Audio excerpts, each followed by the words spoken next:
All right. Hello, everybody, to another episode of our weekly speaker series for the upcoming Paranormal Research Symposium. My name is Alex Matsuo, and I am the founder and the director of the Association of Paranormal Study, which is the group that is putting on the symposium. And I am also symposium chair for this year. So I'm really excited about this series. So if this is your first time tuning in, we do these weekly speaker series every Monday at 8 p.m. Eastern Time, leading up to the Paranormal Research Symposium, which will be taking place on Saturday, August 23rd, 2025, in Gettysburg, Pennsylvania. And in these weekly interviews, you'll get an inside look at some of our really knowledgeable and brilliant presenters who will be part of the symposium this year. And the symposium is brought to you by Ghostly Images of Gettysburg, Ghosted Magazine, Gold Dust Publishing, and Lauren Hauntz. So tonight we got a lineup of not just one, not just two, but three speakers tonight. It's going to be a really good show. So we're going to have Glennie Sewell up for tonight's series, as well as Michael John Angus, as well as John Griffin II. And just to give you a little bit of an idea of who these guys are. So during the year, Glennie spends his time between Montpelier, and hopefully I'm saying that right, this is going great, and Burlington, Vermont. And he has investigated the paranormal since 2009. So long running track record there. And he runs a small paranormal education channel, which y'all should definitely check out. It is called Messenger Guardians Paranormal Investigation Studios, aka Messenger Guardians Institute. Glennie received his MFA from Goddard College in 2016 with a thesis that researched consciousness literature as a paradigm shift. So definitely would love to read that, serving as the basis for his completed unpublished MFA creative novel, Guardians of Forever Earth Gone. So he continues to teach world literature online for Troy University, and Glennie is currently working on his PhD in Transformative Studies through the California Institute of Integral Studies, focusing on the Imaginal and Liminal Realities in the personal narratives of lived paranormal experiences. So Glennie's legit. When I read Glennie's abstract, I was like, yes, please. So Michael John Angus. Michael John Angus is a seasoned career firefighter and EMT with over 30 years of dedicated service, offering a unique perspective on both the physical and emotional toll of his profession. In addition to his work in emergency services, Michael is an accomplished paranormal investigator, author, and researcher. And Michael's work with Beacon TV has produced thought-provoking content that brings to light the stories and experiences that blur the lines between the physical and the spiritual. And as a speaker, Michael brings a rare combination of scientific inquiry and real-world experiences to his discussions, offering compelling insights into how the dead leave their imprint on the living. And finally, we have John Griffin II. John Griffin II is a paranormal investigator and researcher. He is also the leader of the paranormal team called Uni Research. Hopefully I said that right, John, which focuses on attempting to understand the physics of spiritual activity through experiments, data collection, and trend identification, as well as utilizing unconventional methods. In addition, due to John's work, he has been referred to as a paranormal scientist by professor and scientist Dr. John Foldy of the New York State University at Albany prior to his passing. John has been featured on My Ghost Story, Caught on Camera, Paranormal Survivor, Paranormal 111, 911, Death Walker, Dark Echoes Paranormal, and is producing a series called Project Apparition Hall. John has years of experience with data collection and analysis through his work as the head of the Training and Intelligence Division for a Level Trauma Center, which worked closely with local, state, and federal law enforcement agencies. He has since applied much of his knowledge and methods to research and investigate paranormal activity. Wow. So tonight we have quite a lineup. Oh my gosh. So, and we already have our first comment too coming in. John Michael is in the house tonight.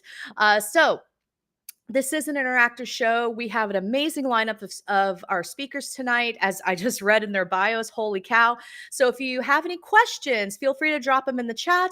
Also, let us know where you're tuning in from. Last week, we had people coming in from North Carolina, from across the pond. We had a lot of people tuning in from all over the country and even the world. So feel free to let us know where you're watching from. So without further ado, because I know y'all don't want to hear me talk all night, I'm going to go ahead and bring on our esteemed lineup of speakers. So, Hello. hello, How's it going? Glennie. Good. Hello, Glennie, Mike, and John. Good How y'all evening. doing tonight? Oh, good. Good. Real good. Good. John, I thought I recognized you from something. So yeah, one of the paranormal witness. No, I'm sorry, paranormal 911 stories. I was helped advise get one of those stories on there when it all first started, and but I religiously watched it. So I'm like, oh, I keep thinking I've seen his face somewhere. So yes, that's cool. Nice. Is that still on? I don't know. Is it some production? Are they doing any of that? That's a good question. Yeah, I'm not I haven't sure. seen it in a while. I mean, I haven't seen it in a while. Big networks cut up mostly all paranormal stuff. I just wasn't sure. Yeah. Oh, yeah. Well. There was the great, almost want to say the great Yes. purge of paranormal entertainment in the mainstream networks. My goodness. Yeah, thanks to Warner Brothers. Yeah, I know, right? Let's see. And then we have, got another one. Oh, Debbie. Debbie's tuning in originally from England, but living in Florida. Hi, Debbie. Hi, Hey, Debbie. I know Debbie quite well. And then we have North Carolina. Yeah. Glennie, so far you got connections to two of the people in the chat. Yeah. I know. I'm in London during the summers, which is where I am now, and I lived in Western North Carolina for 13 years in the Asheville area and Cullowhee and those places. So yeah. Wow. Yeah, I am in Virginia, DC area, and with this heat right now, I wish I was in London.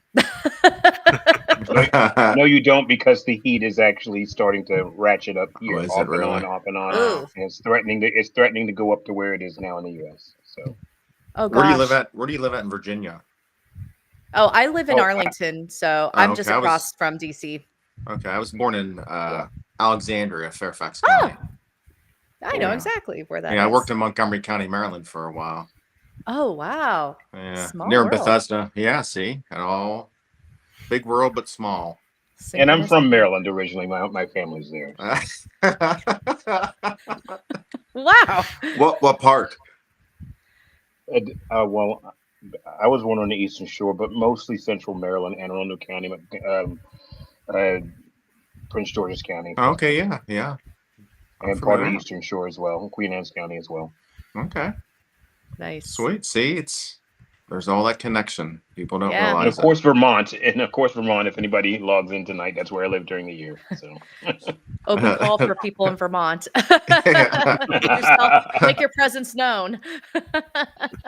Nice. All right. Yeah. Well, wonderful. So I know I just did a lot of reading of your bios. I mean, y'all have such impressive credentials. But if you don't mind, take a moment, tell us how you got to where you are today in your journeys and, the study of the paranormal and whatnot. And let's start with Mike. Hey, I'm glad you asked. So you've read my bio, and hopefully some people heard it. If not, a real quick summary of and I've been in my profession over 30 years as a firefighter EMT.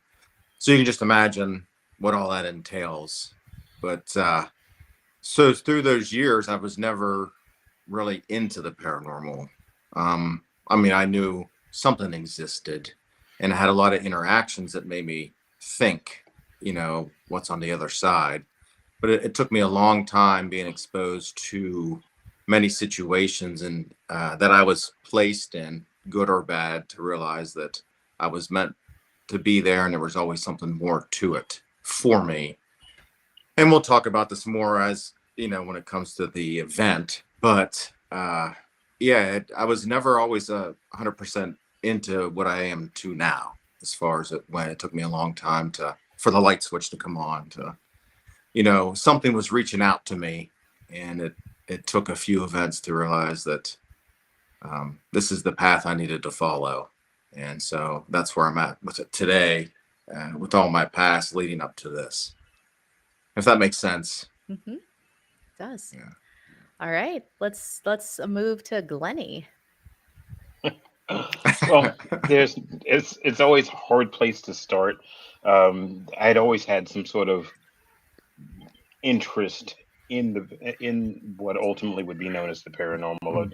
I had always had some idea when ever since I was much younger, but where I started reading Edgar Casey materials, Mary Summerrain, and just built up, and then around 2011 I had an NDE, um, a pretty major one that I came back from, and my biggest problem with that, and that's actually I've talked about it on other radio interviews before that are posted somewhere. I think my channel might have it posted, but my biggest problem is that I came back from that, and I originally didn't want to.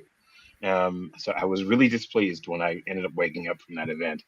But I got confirmation with the person who was with me that it most certainly did happen. So, but stopped breathing, color change, the appearance of gray death kind of thing. But came back from that, and then it just became a much stronger need for me to help others through those kind of events, through those kind of especially for those who might feel like they have certain abilities in that area, and helping train them and confer with them and let them know that there is an ear willing to hear and willing to believe them and their stories. It's not about casting doubt or dispersions on someone just because we might not have walked their particular footsteps. So over time, I got it. That's what led me really ultimately do my MFA work, in the changing words of literature, and the changing and the paradigm shift, which really started back in the 19th century. So it started quite some time ago with the spiritualist movement, as you may already know. William Blake as an artist, just so many people that were involved, and a lot of women artists, people who were writers, were Catherine Crowe was early 19th century. These people, what you know who I'm talking about, they were all involved, and there are some of these authors are on that canon list of literature, but they were truly involved. It's just truly amazing what we have out of that. Over time, I started doing work on bringing that literature and all that wording change and all that paradigm shift to the forefront. Ultimately, that would lead really me into being interested in people's personal experiences with the anomalous events, the paranormal, and how understanding how that's worked in their lives, whether they've hidden it away from people because they're ashamed or don't want people thinking they're crazy and all these things, how that's built reality around them, because reality takes the shape of our own internal hopes, fears. There's nothing we can hide from ourselves, no matter how much we try. So how it builds around it, and that's what I'm working on with the PhD for CIS. So yeah. Wonderful. Yeah, you spoke my love language when you said Catherine Crowe. So I'm a big Catherine Crowe fan. Yes, Big so fan. am I. Nice. All right, John. Just to kind of to keep it brief, because it's a long history. I experienced started beginning at the age of 4. I was experienced my first paranormal activity, so to speak, and it just continued. It just continued from there. But the main thing that got me into it, into the actual research itself, was the social aspect that both myself and my brother had experienced over the years. We saw the impact that the haunting had on us. We felt we could. I mean, we couldn't talk about it. Um, there was no way for us to prove what we were going through, so it just it sent us into both of us into early depression. So we were in very severe depression. It was age 16 that I've finally, formally, so to speak, entered the paranormal field, and uh, I started off doing the traditional stuff, setting up the cameras, equipment, doing EVP sessions, not really pushing it too far. And at this point, well, not 16, but it would be about 4 or 5 years later, I would enter the security field, where I would start learning more about data collection and such, as well as other things. But uh, there was one point, there was a major turning point for me on a research portion where somebody said, because I was talking about, have we tried doing data? Have we tried, collecting data, developing hypotheses, and identifying trends and such? And there was someone I spoke to that said, that was from the field, that said that, John, that's a waste of time. Why would you do that? That's stupid. There's no point. So I was like, well, so I take it you've tried it then. And he said, there is no point. You cannot prove this. So I literally just went challenge accepted. And so that caused me to start really go into the data portion of it. But I started learning from different people about knowledge that I was missing from doing different types of how to collect and all the different types of bias and subconscious bias and such. So I could say that over the years, it's been quite the evolution. But that's pretty much fast forward. That's where I am right now. I ended up doing a project that involved that we did identify a trend in, and at that point, I felt that I was on the right path from there. Nice. Awesome. You kept that brief. Good. Yeah, that was awesome, John. I tried. Skipped a few years in between. Yeah. So I'm going to start with a question for all three of you. And I'll take volunteers who wants to take it on first, but this is a subject that I've always been interested in. And the three of you have this thread in common. So what role do you think trauma plays in paranormal encounters, either as a trigger or as part of a lingering energy? I can try and take that one on first. Trauma has been an extraordinarily careful subject for me because I'm not a psychologist, trained or otherwise, but psychology does appear or tries to appear in my work. I've written about, in my work, I've written about trauma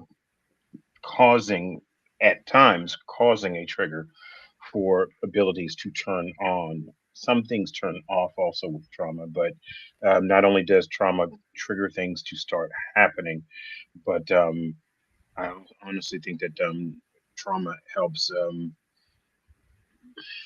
build a harsher conception of reality around the person as well, rightfully so, because of the traumatic events in their lives. It's going to cause a traumatic projection of reality, and that is no less true and no less valid. But and it's a very careful line to walk when teaching people about their possible abilities and the things they've walked through, because the idea is really sometimes really to have someone who is trained in psychology or to be there. And when the person knows they might have to walk into memories and dig up things that have caused them great consternation, physical, emotional, spiritual, even. So I think trauma works as a massive trigger and siphoning event. One that can work as a weigher as well, the way weigh scales work. Yeah, trauma is massive, at least from the points of view that I've heard in the work I've done so far. Nice. Hmm.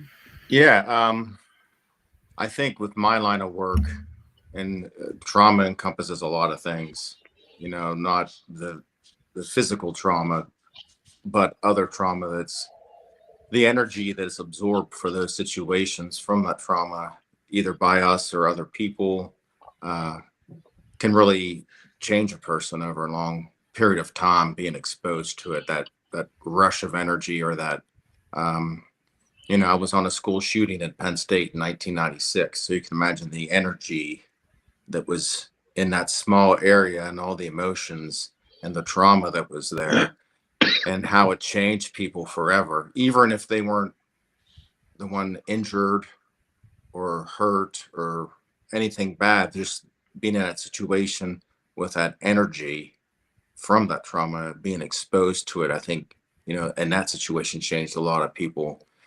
So I think Glennie was saying, it's such a big word and can encompass so much. And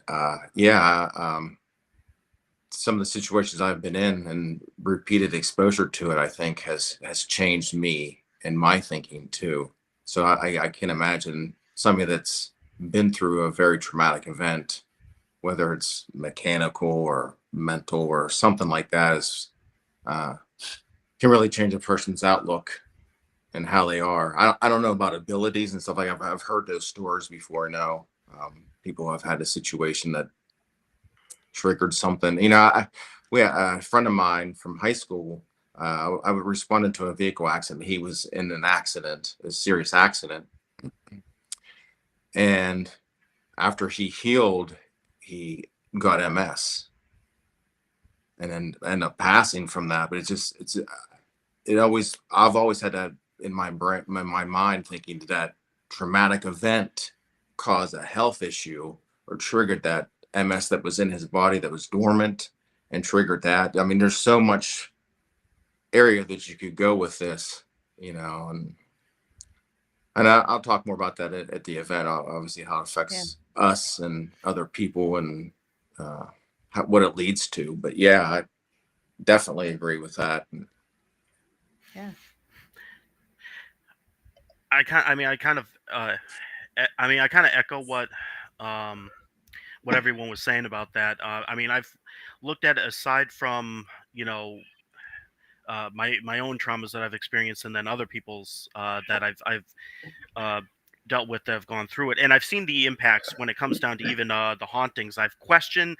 I don't really necessarily have correlating data to fully support it, so I don't want to speak on it as if I've got some massive super hidden fact. But the other side that I'm also looking at too is we're talking about the nature of consciousness, so to speak. Consciousness let's say the person another person who has experienced a traumatic situation has passed on, and let's say consciousness truly exists outside of the physical body. um how does trauma transfer on that end? And then if we do something on this end, like a traumatic event occurs, and then you have a spiritual entity, their consciousness still exists in that area, and a traumatic event occurs, does that affect them? Bringing up past traumatic events from that specific individual, and then also things that could come back onto people who are still alive. So it's to me it's very complex on how trauma, how the energy surrounding that could be.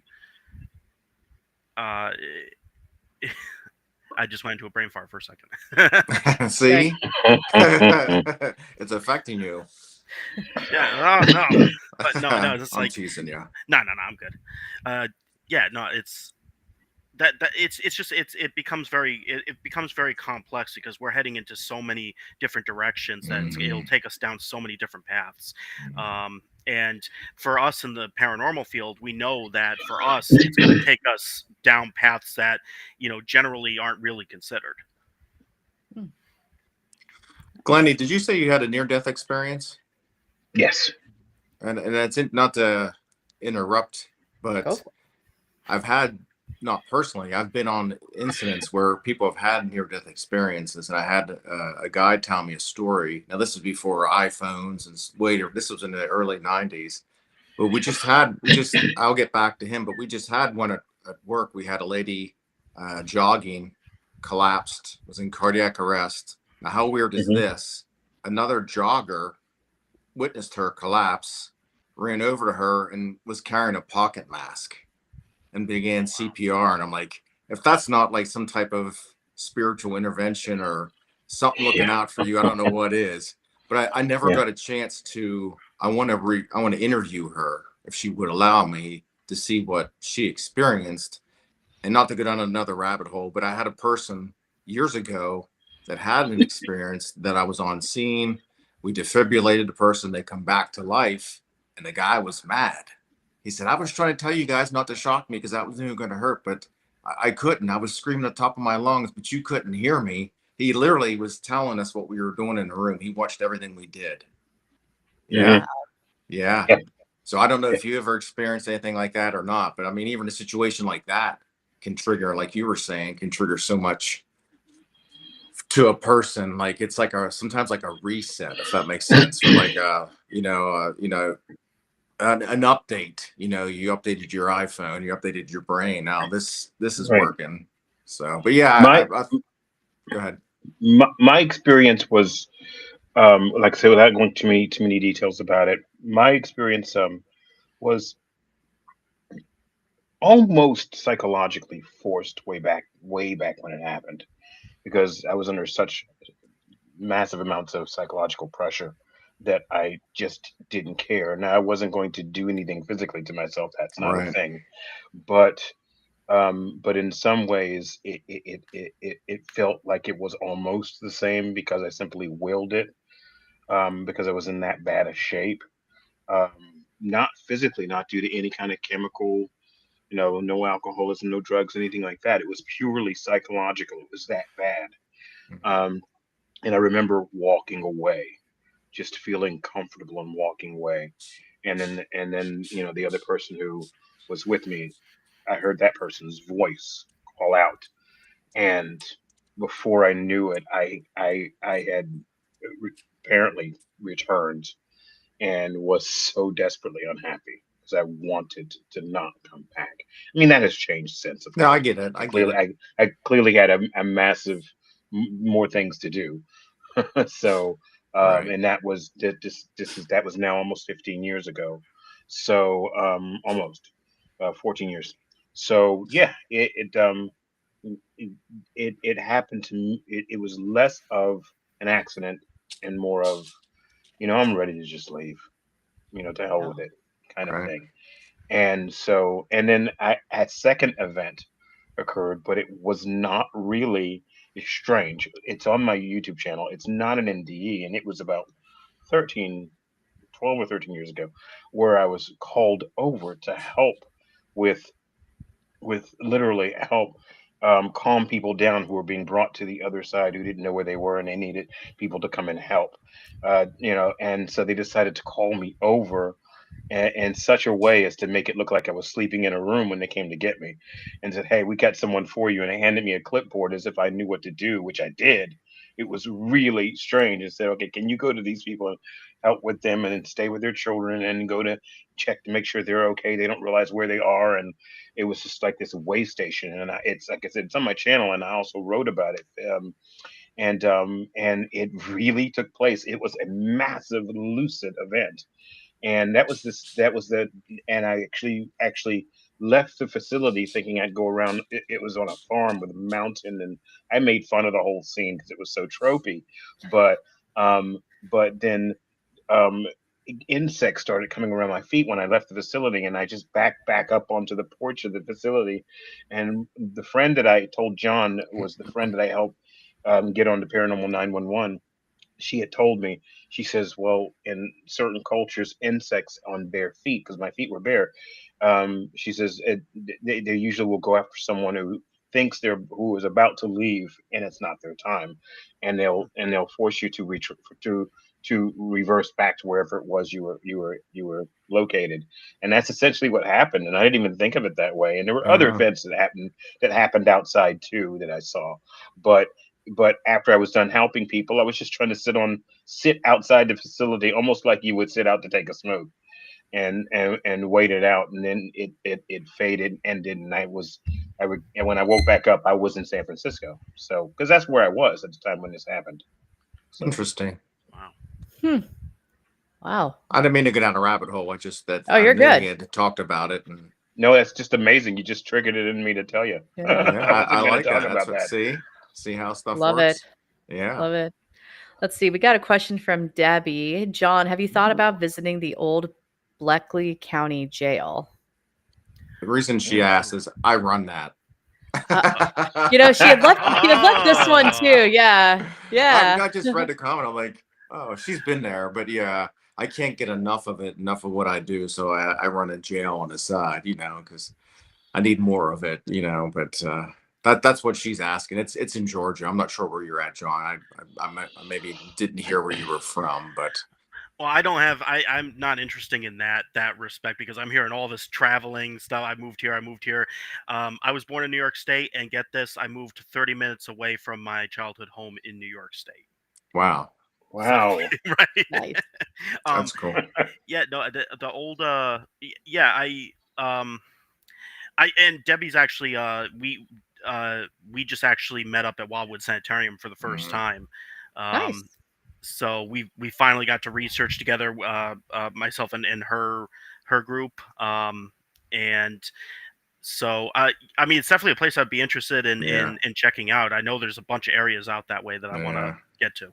And I was fortunate to, we talk about things happening for a reason and things line up. And I was fortunate that this fell into my lap, Mhm. for me to continue to do more research. And I can go there anytime I want to Yeah. and interact and use whatever devices I want or collect data or whatever it is I can do. So it's really right down the street. And I'm That's there not amazing. all the time, but I'm there a fair amount of time. It's an old jail, built 1915. So, Whew. yeah.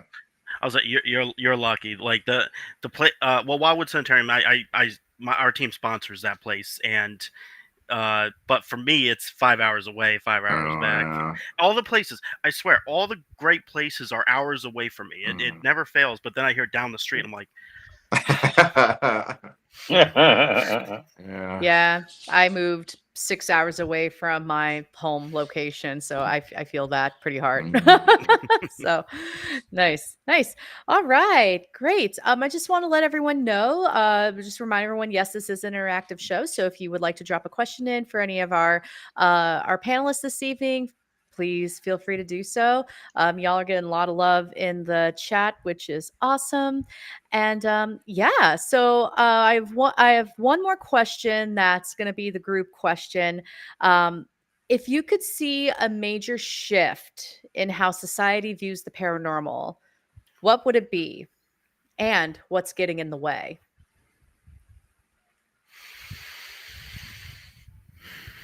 Just like the general public, I'd say, yeah, like general not. society, yeah. I mean, that's a pretty big question because not everybody believes or wants to believe or cares about it. I guess to a point, I have a lot of people ask me questions, because they know that I, on Facebook that I do this, and of course that I'm bombarded, and people tell me their situations and stuff. But I think, doing the research, trying to collect the data and understand it more, and come up with answers, more scientific things, and not just did you hear that or show somebody a blurry picture, that kind of stuff. And I get all that, but I know when I do all my stuff and working with ITC and trying to communicate and form some type of data or research that's measurable, I think will definitely, when you start presenting facts, you always have your non-believers, but if you start, I guess if you can present facts in this area, or like John, that person come to you and said, hey, you're a fool if you try to do this. And well, have you tried it? No.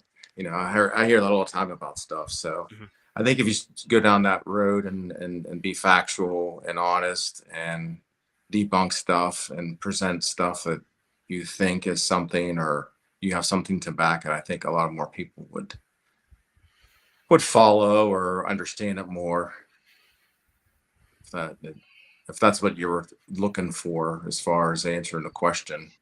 That works. Yeah. Yeah. I think that I would be certainly willing to back that up, Mike.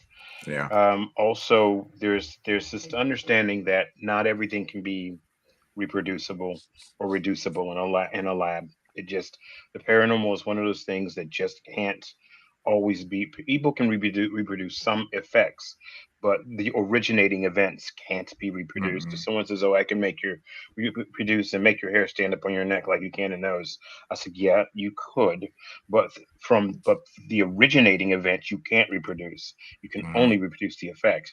So even material science has its limit. and is tied or bound to three-dimensional space, when our subject matter goes well past three-dimensional states, goes into quantum states, when you can get um, I can't remember which one, if it was Einstein or who it was, said spooky action at a distance. And Einstein did not like quantum science, best I know. He might have by the time he passed. I don't know. I wasn't really sure of it, but they would make those kind of comments because they weren't sure what to think of non-local states, and um, where a extraordinary a molecule on this side of the universe can spin. You can split it in half, and its other half is on the other side of the universe, and they can both spin at almost exactly the same instant and in the same direction. If the other one is moving, it's that kind of thing. It's just I can't say I can look it up and really understand it that way, but there's so much in the quantum states that we do not understand that does help build on these understandings, build on these beliefs and understandings. And people and I'm with it, people aren't required to believe it. They quite often they have to experience something.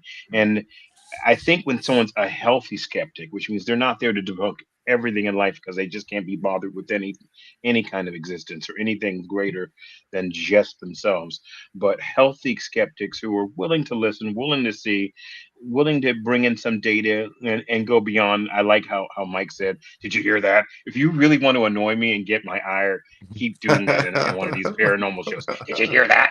Well, no, I didn't hear, but how about you just move on? You know, it's that Right. kind of thing."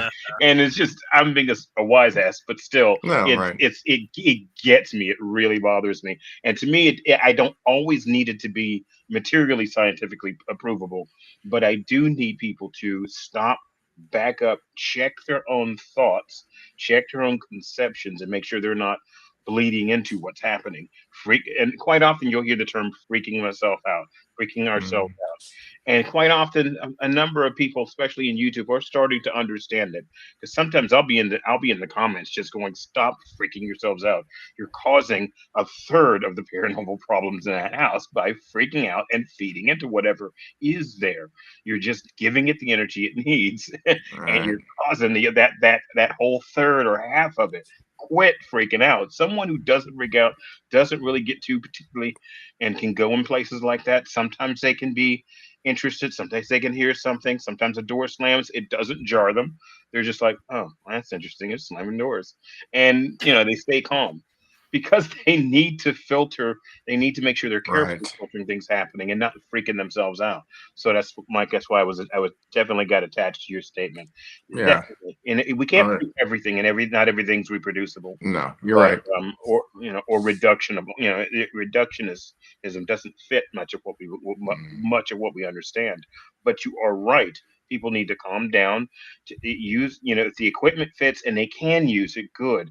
They'll have something they can go back and analyze and synthesize and see whether or not it fits. Because I have that equipment too. So we all do that same thing. So yeah, I'm right along with you there. I just wanted to add another layer. no, that's good. That's good. I always like to hear Yeah.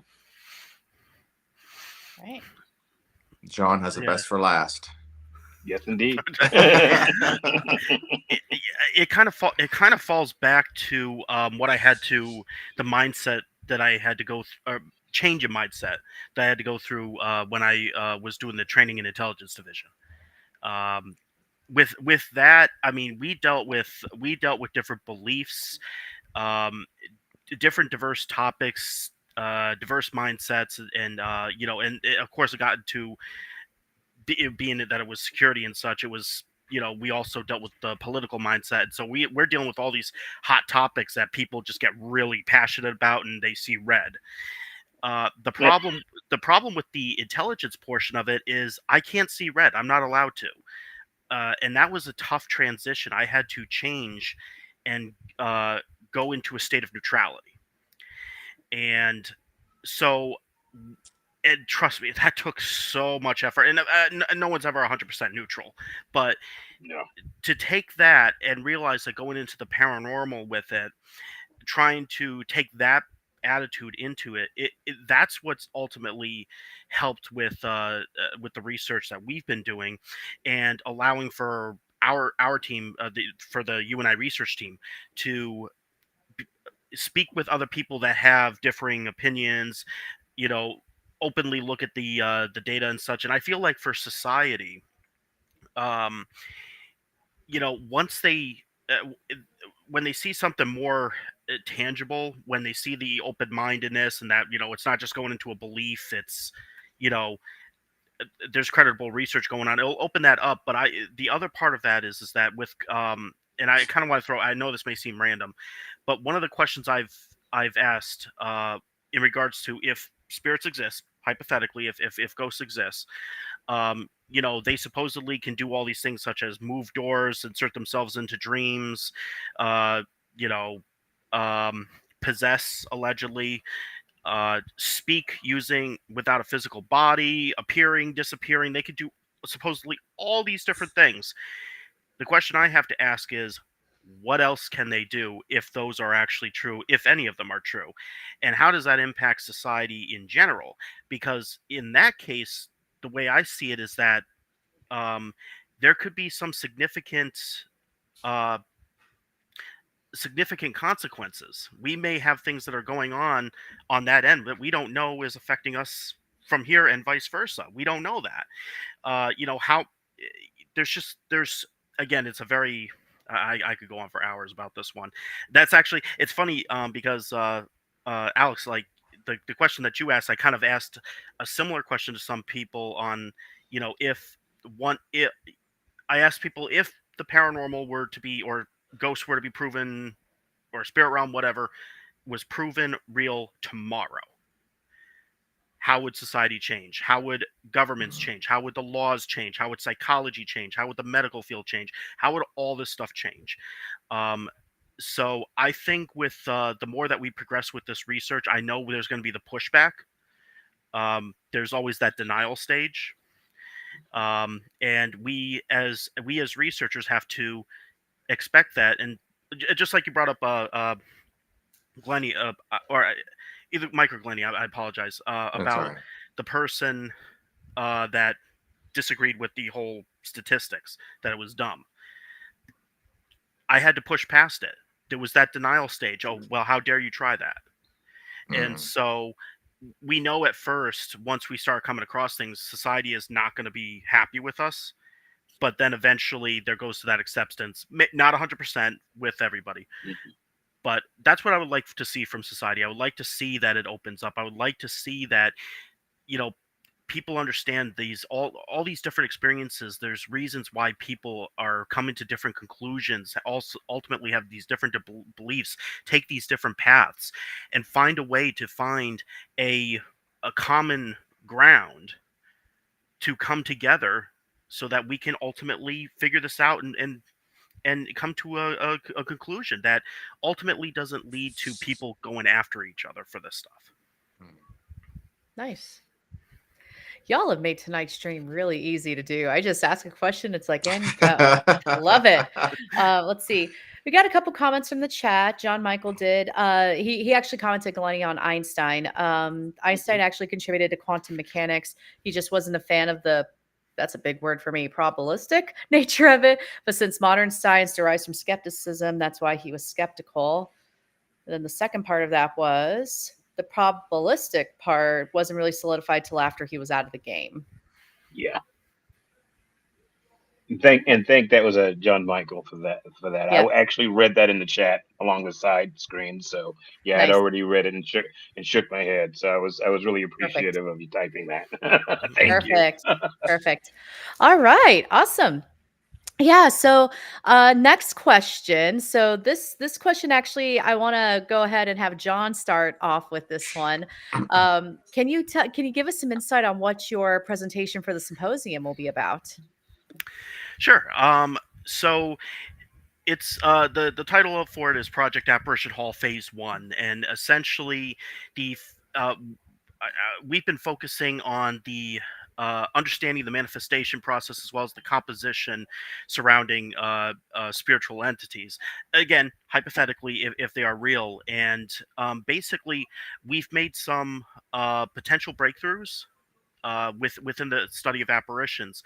And we're going to do a little bit of a build up. We're going to kind of show what kind of led up to that, a short version of that, because we were making progress with audio audio documentation, but it ceased. We ended up hitting a brick wall, and we ended up having to look. And it was back when my brother was alive. We were looking at each other like, well, the only way we could probably figure this out is through apparitions. And of course, with apparitions, we're talking about one of the hardest, if not the hardest thing to document.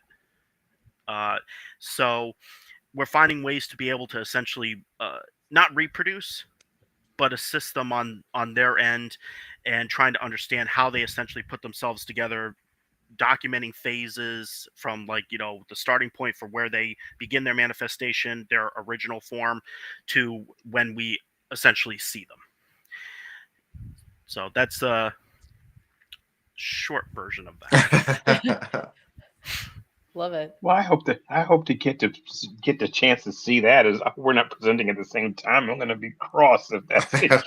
I would Noted. love to actually see that.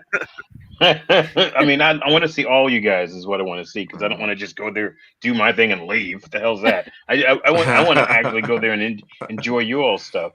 So I guess I can jump in real quick. Yeah, go for it. I don't want to give too much away, because the symposium's right around the corner practically. But I was thinking about previous psychical research, suggests that mystical and paranormal capacities seem to arise from a collectively generated interdimensional space of a coherent realm, like the imaginal realm, a realm in between our physical space and the other side. But it's a realm that seems to feed from our fears, our ideas, our wishes, our hopes, our nightmares. It feeds everything, and then returns it back to us. So the idea is my own ongoing research into consciousness development is through paranormal instruction, instructional knowledge. The idea is, for instance, this first part, what I want to do is a workshop where I collect stories from people who want to collect stories, no names, things like that,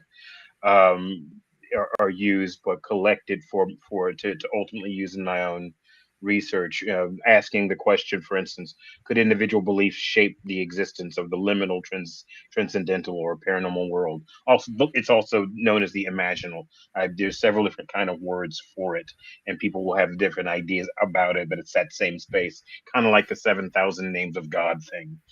The second question is, if so, do powerful human co-creators like ourselves, of that quantum spiritual realm, conceptualize and construct collectively not just the material plane but spiritual realities via their own narratives, their own stories? Do we build not just our world? Do we help also build the other spiritual existences? And really, it's not that those are going to collecting those stories and parsing them with through to see what themes arise from the wording and what seems to be projected as a thought or an idea or a possible belief from people as a group even. But the hypothesis uses written and audio narratives experiences. We ethically collect them from participants at paranormal investigation instructional settings, which, like the symposium, we use the workshop to help guide participants in expressing their personal stories of paranormal experiences, assisting them in defining their own narratives and how that might affect their outer and inner realities. So we got materially, psychologically, spiritually powerful paranormal events can initiate self-exploration into the transpersonal creative power of psychical experiences and emerging abilities. So, and we just do that just by analyzing the narratives, the actual lived experiences that people are going through. And again, and then just using some sort of triangulation and rich data interpretation to lay out what kind of thoughts and ideas are coming from these stories. And it's a start. It doesn't answer anything really, but it gets us to start looking into not just this reality, but the other realities that may very well be out there, the interspace between this one and the other worlds, that imaginal space that's liminal or hidden, that we feed into, that feeds back to us like a copy machine, like Neil Donald Walsh's Conversations with Gods many years ago, 20, 30 years ago, when I read the first book of that, where whatever we think about ourselves, even about others, there's nothing judging back at us. There's just a copy machine feeding it back to us, because that's what we keep believing, keep saying, and keep doing until we don't do that anymore, until we change it. So it makes us fully responsible. So what is it we're fully responsible for? What's happening? And the only way we can really do that is by getting people to talk about their, especially specifically their anomalous experiences in life that they're so afraid to talk about, getting that first step out there and getting them to say, to understand, you're not going to be judged, you're not going to be thrown into some sort of psychological whiplash and thrown with a psychiatrist on the side ready to throw meds at you. None of that nonsense. This is all to get people to open up this world that we're trying to change, that we spoke about earlier. Get people to open up and not feel like they're threatened, and then the world starts to actually change when they realize there's more going on with our lives, with how we act with each other worlds, other countries, other ideas, other social systems, other political systems. They're all enmeshed with each other. They're not separate little things happening out in the world while we're here snug in front of a screen. It's all combined. And really, to see that, look at the narratives that are being hidden, look at the stories, and see where those commonalities, even where those differences are. If any of that makes sense. Yeah. Nice. Yeah. Well, it's nice to be a part of an event that I'm just not telling spooky stories. You know, it's nice to actually present something that people can take something away with them. And you know, you started with the first question about the trauma and all those type of situations, and then I think John talked about how the spirits can do all these things, and it sort of leads into what my presentation is. You know, the mark of the dead, and how and if those high energy, low energy, repeated events that or other people that are exposed to actually marks us, and does that mark allow communications between us and the spiritual world easier? Um,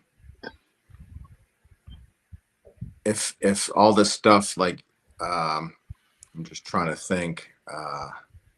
Just lost my train of thought. See, I need to drink what he's drinking. I'm not drinking anything. I'm I know, innocent. teasing you. But yeah, so It's just water or root yeah. beer or whatever. But over the years, talking to other firefighters, police officers, EMTs that are exposed to these events, either a short period of time, long period of time, is that energy, that trauma, is it absorbed into us, and how it affects us, and the outcome of that. You know, after years of that, I always get into fire hazmat stuff, but time weight average, how much of this can you take in before something actually changes and affects you? Mm. And I've seen it firsthand. You know, it leads to awful things and terrible things in people's lives that they don't realize that they are changing because of this. You know, whether it's addiction, abuse, whatever, whatever it is.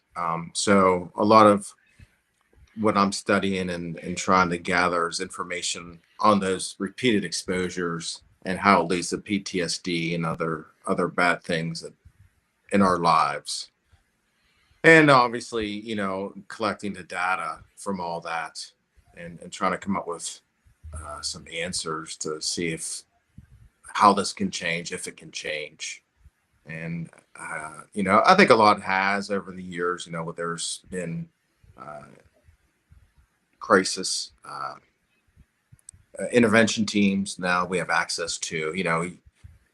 The masculine side. I'm 51 years old, and I was taught, as a man, you don't show emotion, you don't do this, you don't do that. It shows weakness and stuff like that. And I still see it to this day, in my line of work, and probably other lines of work too. But that's another rabbit hole we can get down. But yeah, I think mine, like I said, the topic Mark of the Dead pretty much speaks for itself. If they can affect us, John, like you were saying, if they can do all this stuff, can they have that lasting effect on us? Cause things to be chaotic in our lives. So, Oh yes. yeah. I want to see you guys. I swear I want to see you all. You'll get bored. Oh my goodness. No, I won't. What are you talking about? This is consciousness studies at its deepest. Yeah. This is Absolutely. it's fresh. That's how I tell people, I deal with fresh death. I know it sounds awful, but I mean, that's one of my biggest things that I want to really try to study. I'm having a hard time having that chance to do that, where yes, I see and deal with death and there right when it happens, but I can't professionally investigate, No. at a crime scene or a death scene or someone's home. So I've been trying to work on other projects where I'm running in a large city with a coroner or a medical examiner's office, and going to a scene where a fatality has happened and asking questions and recording it to see if that connection over time fades away. Does that make sense? Like if they can communicate, residual. If they can communicate now and tell me what's going on after time, does that slowly, that bridge that binds the gap get shorter and shorter, where they can't communicate as much? I don't know, but it's hard to get a city or a medical examiner's office to allow me to do that, but I'm working it, hopefully. You never But know. you have to work. You have to go somewhere where unfortunately there's a lot of death. You have to go to bigger cities, and then you obviously you couldn't do crime scenes and stuff like that that's being investigated. But I don't know. Wow. Yeah, I've it's only been very in fun. one medical examiner's. Yeah, I've only been in one medical examiner's office, or their place where they do where they do up the bodies and Right. And it was quite literally down a dark hall on the bottom floor of the hospital, and fading like Stephen King lights down there. Why is that? I'm being a little bit over dramatic. It was just no lights down that hall. Yeah. And then and almost no lights. And then you go down and it had to be unlocked to go in. And I'm like, wow, this is definitely in a very deserted location at the bottom of the hospital, out of reach of anybody else other than that. And it was one medical examiner. She was the only one in that part of the state. And I'd love to talk to them too. I mean, I guarantee people have experiences over a period of time.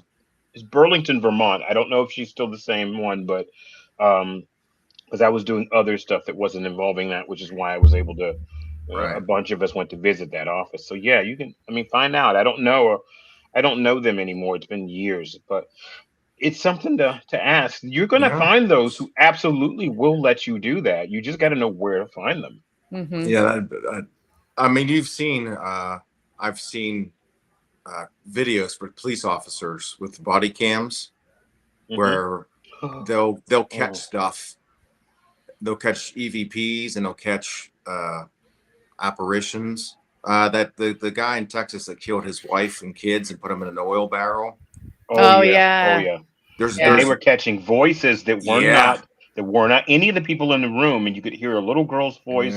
It's making the hair stand up on my neck all of a sudden. It's just, and you could clearly hear the wife's voice and the little girl's, and the film from the police was not doctored. But you could hear those it was body voices. cam footage. Yeah, I mean, that's what I'm saying. There's something out there that's right away, And if you can jump on that right away and maybe make that communication right away, you may get more answers, or it may be the same 10, 20 years from then. I don't know, but that's what I was, if they're reaching out already, to say whatever, we need to take the time to listen to that. And I mean, that's how, to present that, I don't know how you can debunk that, Yeah. It's, That that is wild. I Yeah. I saw this question right here. I don't know go ahead. that someone just put out. But I know that what can be answered and how can they be answered in an objective and not subjective way. There's almost, I would say that it's very nearly impossible to not have some subjectivity in any of the work that even science does. Again, you're talking material science, because there's essentially a bottom layer of science that hasn't gotten out of its own way yet, where everything has to be reproducible and reducible and reproduced in a laboratory and objective, virtually no way. While your consciousness or your fragment of whatever greater consciousness there is part of this physical form, you have almost no way of being actually objective. You can only get so much objective, because a slither of that is still going to run through whatever ego there is. Even if it's a minor ego, it's going to run through that, and it's going to be subjective. So there's virtually no way to be 100% objective. You just can't be, until you leave this frame and this physical and this frame of reference. And even then, you're shocked into it to a point where you still can't be objective. You can only filter it through your own fragment of consciousness, until you can understand better. So are there minor things that can be proven on a material science level? Probably.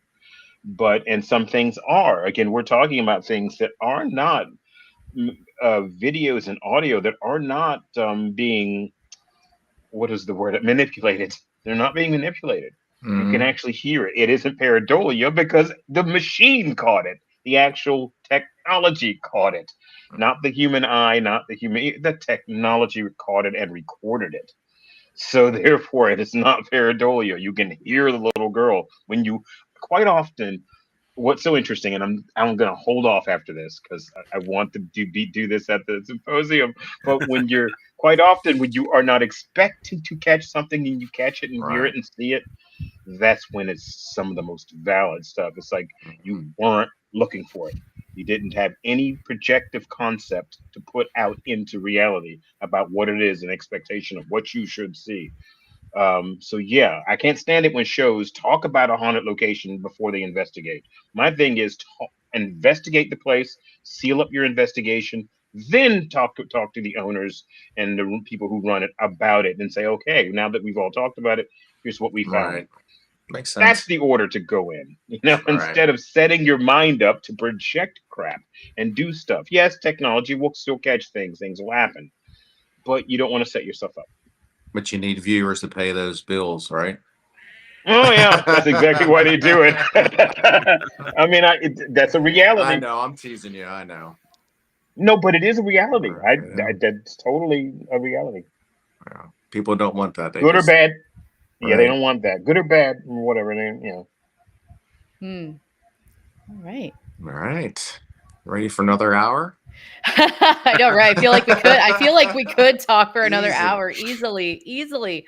Okay, well, we are a little bit past time, but I wanted to give our guests a chance to share like where people can find them and all that good stuff. So let's start with John. Where can people find you if they would like to learn more about you and get in touch with you? Sure. Best bet would be through Facebook. That's where I'm most active. Go to my regular profile picture. You'll see this ugly mug on there. And there's also we're also got a new page that we launched called Project Apparition Hall. If you go look that up, be sure to type in the full thing, Project Apparition Hall, because there is another page called Project Apparition, and it's not us. Nice. All right. Mike. Yeah. All my social media is on Linktree. But if you go to Facebook, Instagram, Twitter, all that has a link to my link tree. If you just click on that, that's all my social accounts. You can just pick and choose what you want or delete whatever it is. But yeah, that's the best place. So Facebook, under my profile, is my link tree. So I'll just, and you can find all the fun stuff about me and what I do. Nice. All right. And Glennie. Okay, so Messenger Guardians Paranormal Investigation Studios and YouTube. I don't post so often because I'm working on a PhD. It does involve that, so from occasion I'll post, but it's not a big channel. But my other channels, my SoundCloud, which is where my other interviews that I've done over the years are located, and more details about the near-death experience and things like that I didn't really want to get into that much here. But only because everyone's got a life. But you can find me in largely in YouTube. Yes, there is a Facebook presence. I don't use it that much, but you can find it there. There is an Instagram presence, but again, not as much. And there used to be a Twitter presence, but I don't much use that anymore. So, but I would start using it only if people really needed me to. So, but YouTube's the biggest one. So, you can find me there. So, Perfect. Sweet. All right. Nice. Thank you all for being here tonight and chatting. This was a really great conversation for me to lurk in on. So yeah, this was amazing. I know our viewers really enjoyed it. A lot of comments in the chat that I didn't even get to because it was just like going, just like going through. So shout out to Ron Yacovetti. I saw your comment about thank you. I think you said something that I don't know. Anyway, go ahead. Nice. Yeah. And Ron, he needs to go to bed. Speaker. Yeah. It's as Oh, I say. I'm not going to bed for a while. I'm going to have to wind down first. Oh my gosh. All right. Well, All right. everybody, thank you all for being here this evening. Remember, you can get your tickets to the Paranormal Research Symposium, and you can see these lovely people in person for their presentations on August 23rd in Gettysburg, Pennsylvania. And yeah, so I'll go ahead and close the stream out for tonight, and we will be back next week, same time, same channel. Hope everyone